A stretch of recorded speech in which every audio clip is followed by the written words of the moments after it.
Hello everyone, welcome to our channel. This is Srishti Agarwal. तो मैं आप सभी क्लास 9 के स्टूडेंट्स के लिए लेकर आई थी वर्कशीट्स के सॉल्यूशन, विषय गणित, विषय विज्ञान और विषय इंग्लिश के। तो विषय इंग्लिश का मैं आपको बता दूं कि हमने सभी एंड लाइन असेसमेंट तक कंप्लीट सॉल्यूशन देख लिया है। एक भी वीडियो आपका मिस अगर हो गया है तो आप अभी जाकर के चैनल की प्लेलिस्ट में चेकआउट कर सकते हैं।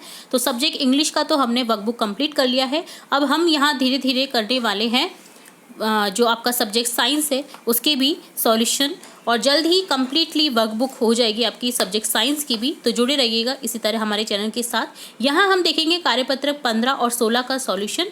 तो देखते हैं सबसे पहले कार्यपत्रक 15। फर्स्ट क्वेश्चन है, परमाणु में कितने कण पाए जाते हैं, नाम व आवेश लिखिए। आंसर हो जाएगा 3 कण पाए जाते हैं। प्रोटॉन धनात्मक आवेश, इलेक्ट्रॉन ऋणात्मक आवेश, न्यूट्रॉन उदासीन। परमाणु के मध्य भाग को क्या कहते हैं? परमाणु के मध्य भाग को नाभिक कहते हैं। नाभिक कौन से कणों को समाहित किए हुए है, नाम लिखिए। नाभिक में प्रोटॉन व न्यूट्रॉन कण होते हैं। थॉमसन मॉडल की सचित्र व्याख्या कीजिए। तो यहाँ सचित्र व्याख्या इस तरह से आपको करनी है, धनात्मक गोला, इलेक्ट्रॉन, इस तरह से आपको नाम लिखना है थॉमसन का परमाणु मॉडल। और थॉमसन ने क्या बताया था वो लिखना है। थॉमसन ने परमाणु की संरचना से संबंधित एक मॉडल प्रस्तुत किया जो क्रिसमस केक की तरह था। इसके अनुसार परमाणु एक धनावेशित गोला था जिसमें इलेक्ट्रॉन क्रिसमस केक में लगे सूखे मेवों की तरह थे, या एक तरबूज की तरह जिसमें तरबूज का खाने योग्य लाल भाग धनावेशित और बीज इलेक्ट्रॉन की तरह। ठीक है, जैसा ऐसा लग रहा है चित्र में। ठीक है, तो यहाँ पर ये इसकी परमाणु व्याख्या थी। थॉमसन मॉडल की कमियां क्या थी वो बताना है। थॉमसन के मॉडल के अनुसार परमाणु का द्रव्यमान पूरे परमाणु पर समान रूप से बटा हुआ माना गया, परंतु यह मॉडल भविष्य के परमाणु प्रयोगों के संगत खरा नहीं पाया गया। यह मॉडल न्यूट्रॉन व इलेक्ट्रॉन की स्थिति स्पष्ट नहीं करता था। तो ये डन होता है कार्यपत्रक 15 का सॉल्यूशन। अब देखेंगे कार्यपत्रक 16। क्वेश्चन फर्स्ट है, रदरफोर्ड द्वारा अल्फा कण का ही प्रयोग क्यों किया गया, समझाइए। क्योंकि उनके पिछले शोध में उन्होंने अल्फा कण की खोज की थी। वह परीक्षण करना चाहते थे कि अल्फा कण जो सकारात्मक रूप से चार्ज होते हैं पदार्थ के विभिन्न रूपों के साथ कैसे प्रतिक्रिया करेंगे। सेकंड क्वेश्चन है, रदरफोर्ड के स्वर्ण पत्र प्रयोग का नामांकित चित्र बनाए। तो इस तरह से आपको प्रयोग कर जो उसने किया था वो नामांकित चित्र बनाना है। अल्फा कण, सोने के परमाणु, तो इस तरह से आपको भी बना देना है अपनी वर्कशीट में।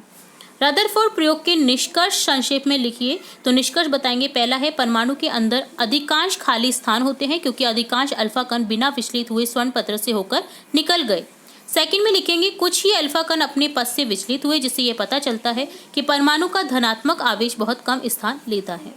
फोर्थ क्वेश्चन है, रदरफोर्ड के परमाणु मॉडल की कमियां समझाइए। तो यहाँ आंसर लिखेंगे, गोलाकार चकक्ष में चक्रण करते हुए इलेक्ट्रॉन स्थायी नहीं रह सकता है क्योंकि कोई भी आवेशित कण गोलाकार कक्ष में त्वरित होगा। त्वरण के दौरान आवेशित कणों से ऊर्जा का विकिरण होगा। इस प्रकार कक्ष में घूमता हुआ इलेक्ट्रॉन अपनी ऊर्जा विकसित करेगा और नाभिक से टकरा जाएगा। फिफ्थ क्वेश्चन है, परमाणु ऊर्जा का स्तर दर्शाते हुए चित्र बनाइए। तो देखिए, कक्षा एन, एम, कक्ष एल, के, इस तरह से आपको एन बराबर 4, 3, 2, 1 लिखना है। नाभिक लिख देना है। किसी परमाणु में कुछ ऊर्जा स्तर जो है वो आपको यहाँ पर लिख देना है। तो इस तरह से आपको नामांकित चित्र बनाना था परमाणु ऊर्जा स्तर का। तो ये डन होता है आपका कार्यपत्रक 16। तो यहाँ हमने देखा कार्यपत्रक 16 और 15 का सॉल्यूशन। आगे की कार्यपत्रक जल्द ही हम देखेंगे। पूरी वर्कशीट हम डन करेंगे फटाफट से। तो जुड़े रहें इसी तरह हमारे चैनल के साथ। वीडियो को पूरा देखने के लिए धन्यवाद।